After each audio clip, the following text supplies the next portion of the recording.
500 disciples receive predictions. Chapter 8.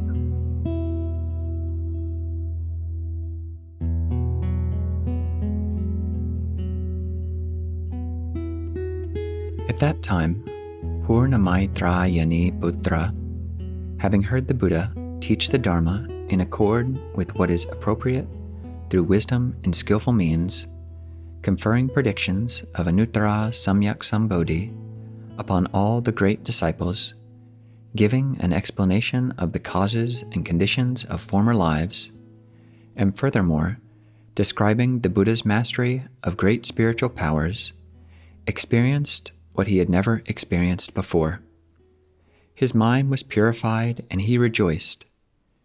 Thereupon he rose from his seat, went before the Buddha, bowed with his head at the Buddha's feet, and withdrew to one side, gazing upward at the honored one's countenance, not diverting his gaze for a moment. He then thought, "The world honored one is most special and unique. What he does is unusual." Drawing on skillful means and his knowledge and vision, he teaches the Dharma in accordance with the various dispositions of living beings, thus releasing them from various types of attachment. We could never fully express in words the merit of the Buddha. Only the Buddha, the world-honored one, can know our deepest thoughts and past vows. At that time, the Buddha said to the bhikshus, "Do you see Purnamaitrayani Putra? I constantly praise him as being foremost of those who teach the Dharma, and I also extol his various merits, his vigorous efforts, and his diligence in protecting, supporting, and propagating my Dharma. He can guide and teach the fourfold assembly, bringing them benefit and joy.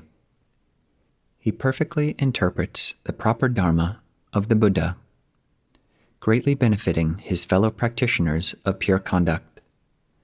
With the exception of the Tathagatas, no one can outdo him in his eloquence and speech, in his ability to debate. Do not think that Purna protects, supports, and propagates only my Dharma. He also protected, supported, and propagated the proper Dharma of 90 kotis of Buddhas of the past. Among the Dharma speakers during those times, he was also foremost. Furthermore, he has thoroughly understood and mastered the Dharma of emptiness taught by those Buddhas, and has attained the 4 kinds of unobstructed wisdom.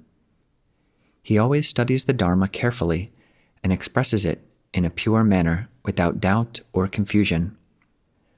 He has perfected the Bodhisattva's spiritual powers. Throughout each lifetime, he has always cultivated pure practices. All the Buddha's contemporaries regarded him merely as a Shravaka, yet he has benefited innumerable hundreds of thousands of living beings through skillful means. He has also transformed innumerable asankhyajas of living beings, inspiring them to resolve on Anuttara Samyak Sambodhi. In order to purify all the Buddha lands, he constantly devoted himself to the Buddha's work, teaching and transforming living beings. Bhikshus, Purna was foremost among those who taught the Dharma during the time of the past 7 Buddhas, and he is also foremost among those who teach the Dharma in my presence. He will also be foremost among those who teach the Dharma during the time of all the Buddhas yet to come in the auspicious eon. He will protect, uphold, and propagate their Dharma. In the future, he will continue to protect, uphold, and propagate the Dharma of countless, limitless Buddhas, teaching and benefiting countless living beings, and leading them to resolve on Anuttara Samyak Sambodhi. In order to purify all Buddha lands, he will always be diligent in teaching and transforming living beings. He will gradually perfect the Bodhisattva path and, after countless asankhya eons, will attain Anuttara Samyak Sambodhi in this land, His name will be Tathagata Dharma Brilliance, one worthy of offerings, one of right and universal knowledge, one of perfect clarity and conduct, Sugata, knower of the world, unsurpassed one, subduing and regulating hero, teacher of gods and humans, Buddha, and world-honored one. This Buddha's land will consist of tri-chiliocosms as many as the grains of sand in the Ganges. With the 7 treasures for earth, the land will be level like the palm of one's hand. It will have no mountains, hills, brooks, streams, or ravines. It will be filled with pavilions and terraces made of the 7 treasures. The heavenly palaces will be located nearby in space, so that humans and gods can interact and be within sight of each other. There will be neither lower realms nor the class of mothers. All living beings will be born through transformation and have no sexual desire. They will acquire great spiritual powers. Their bodies will radiate light, and they will be able to fly at will. Steadfast in their resolve, they will be vigorous and wise. Their bodies will be golden in color and adorned with the 32 hallmarks. The living beings in that land will always take 2 kinds of nourishment, Dharma joy and Dhyana bliss. The multitude of bodhisattvas, countless asankhyajas of tens of millions of kotis of nayutas in number, will attain great spiritual powers in the 4 kinds of unobstructed wisdom. They will be skilled in teaching all kinds of living beings. The number of Shravakas will be beyond calculation. All will perfect the 6 spiritual powers, the 3 spiritual insights, and the 8 liberations. The realization of this Buddha land will be thus adorned with innumerable meritorious virtues. His eon will be called jeweled brilliance, and his land will be called excellent purity. The lifespan of that Buddha will be countless asankhya eons, and his Dharma will last for a very long time. After that Buddha's parinirvana, stupas made of the 7 treasures will be built throughout the land. At that time, the world-honored one, wishing to restate his meaning, spoke in verse. All you bhikshus, listen attentively to the practices followed by the Buddha's disciples. Because they are well versed in skillful means, their practices are beyond conception. Knowing that the multitudes delight in lesser dharma and fear great wisdom, the bodhisattvas for this reason manifest as Shravakas or Pratyeka Buddhas. Employing countless skillful means, they teach all classes of beings. They proclaim themselves to be Shravakas who are very far from Buddhahood. Saving countless multitudes, they bring them all to accomplishment. Even those of lesser aspiration, who are indolent, are gradually led to Buddhahood. Inwardly, they carry out bodhisattva practices, while outwardly presenting themselves as Shravakas.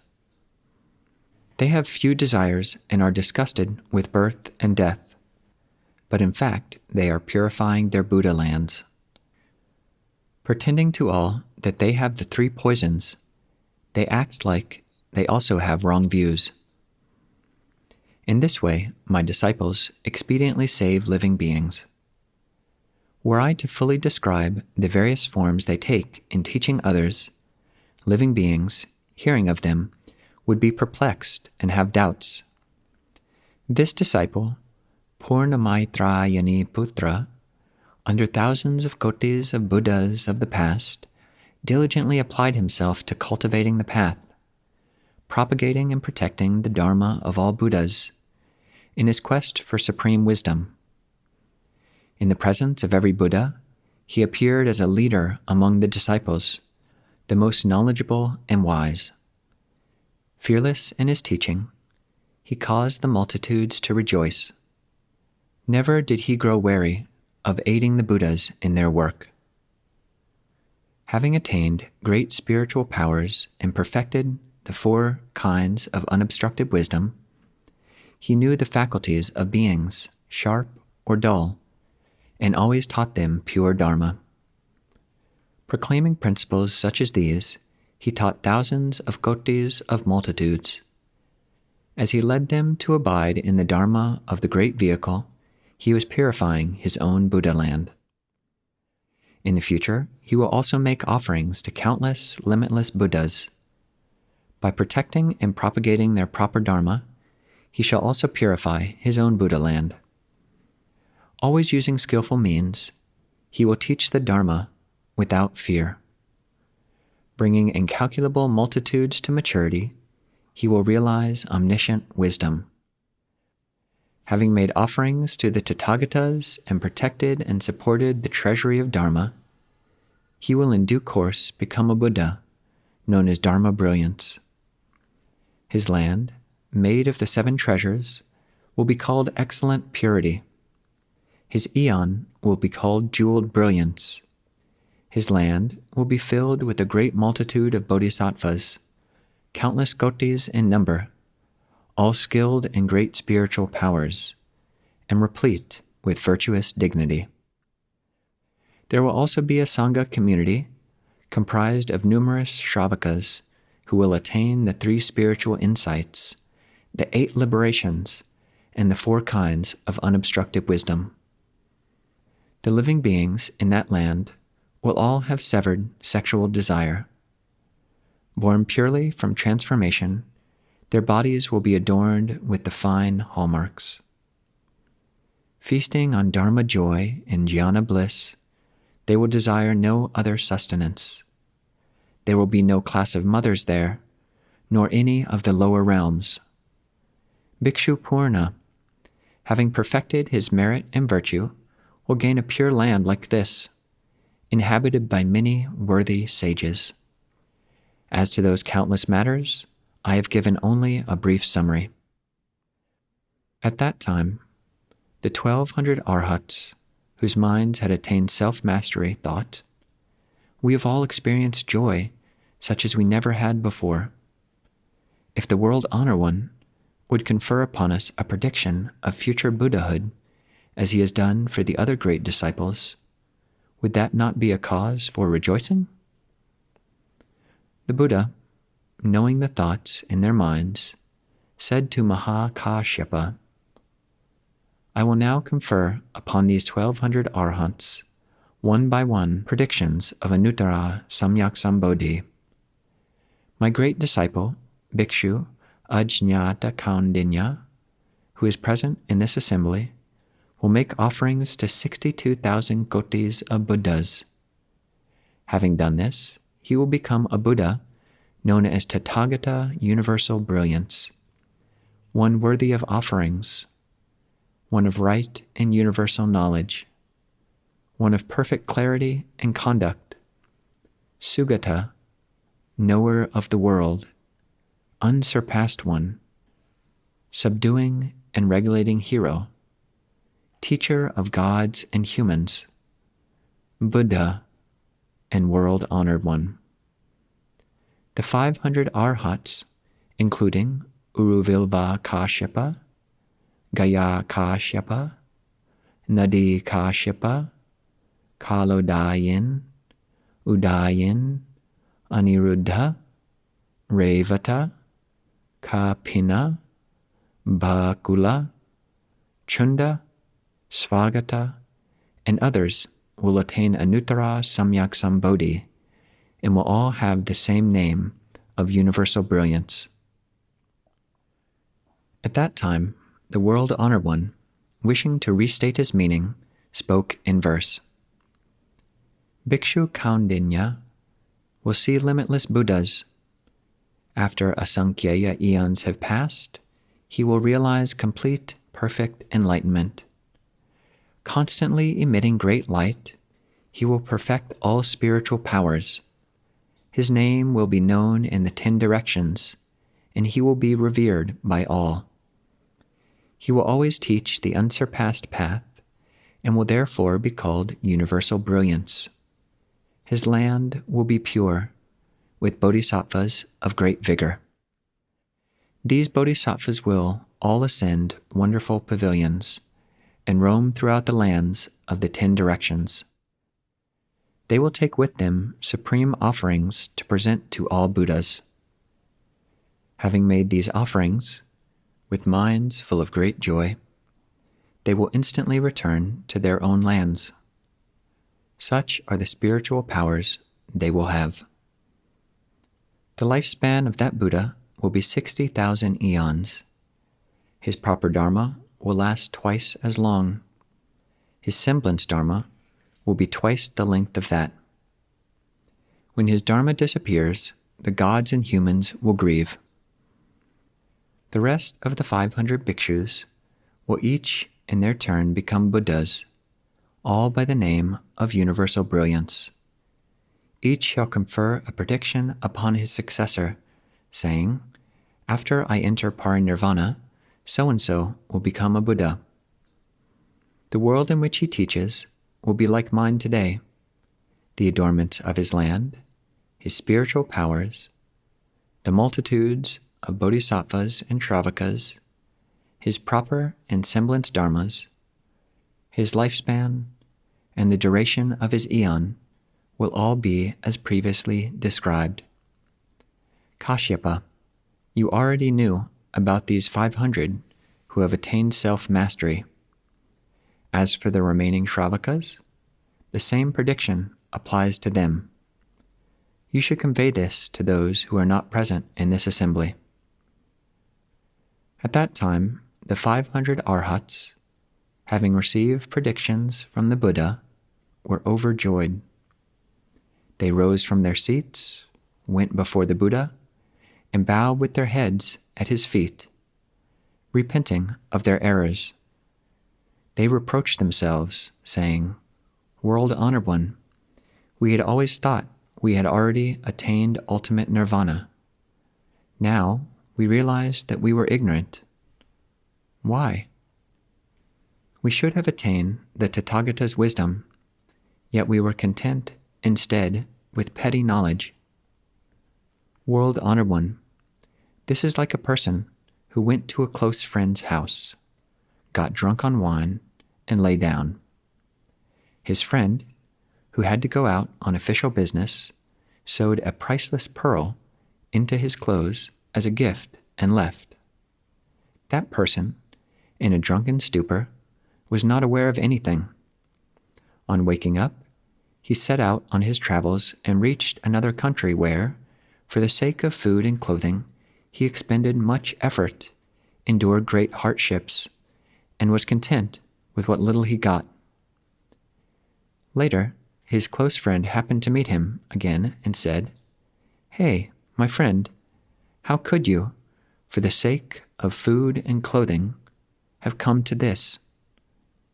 Once, wishing you to enjoy peace, happiness, and the pleasure of the 5 desires, on such and such a day, month, and year, I sewed a priceless pearl into your clothes. It is still there, yet you are unaware of it. So you have toiled and suffered in seeking your livelihood. How foolish of you! You may trade this pearl for what you need, and in the future you will always have whatever you wish and be free from want." The Buddha is also like this. When he was a bodhisattva, he taught us, inspiring us to resolve on omniscient wisdom. But later we completely forgot, becoming oblivious and unaware. Having attained arhatship, we claim to have attained nirvana. In the difficulty of sustaining our livelihood, we were content with what little we had gained.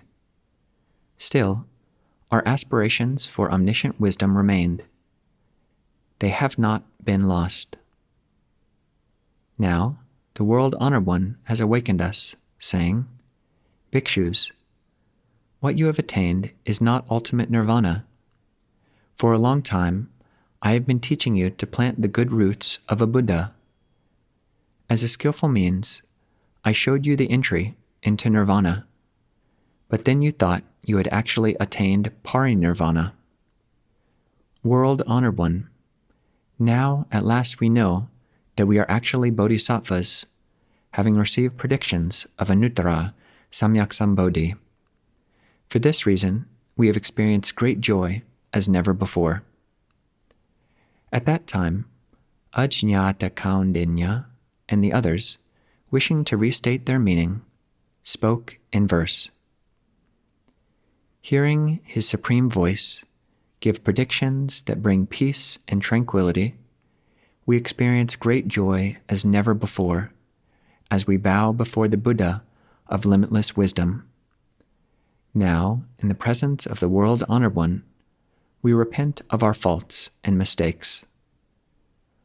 Of the limitless wealth of the Buddha, we had gained but a small portion of nirvana. Like ignorant fools, we were satisfied with our attainment. This is like a poor person who goes to a close friend's home. His house is richly furnished, and he serves arrays of delicacies. Sewing a priceless pearl into the lining of the poor man's clothes, the friend silently departs while the poor man sleeps unaware. When the poor man wakes up, he travels to another country. Seeking food and clothing to sustain himself, he barely manages to eke out a living. Satisfied with what little he earns, he desires nothing better. He is unaware that within his clothes there is a priceless pearl. The close friend who gave him the pearl sees the poor man again later, and having bitterly rebuked him, shows him the pearl sewn into his clothes. Seeing the pearl, the poor man rejoices greatly in his heart. Possessed of much wealth, he enjoys the 5 desires to his heart's content. We, too, are like this person. Through the long night, the world-honored one, out of compassion, always taught us, leading us to make supreme vows. But because we lacked wisdom, we were not aware and did not know. Having gained a small portion of nirvana, we were satisfied and sought nothing more. Now the Buddha has awakened us, saying that we had not attained the real nirvana. Not until we have gained the Buddha's supreme wisdom will we attain the ultimate stillness. Now, having heard from the Buddha, his predictions, the adornments of our lands, and the successive conferral of predictions, our bodies and hearts are filled with joy.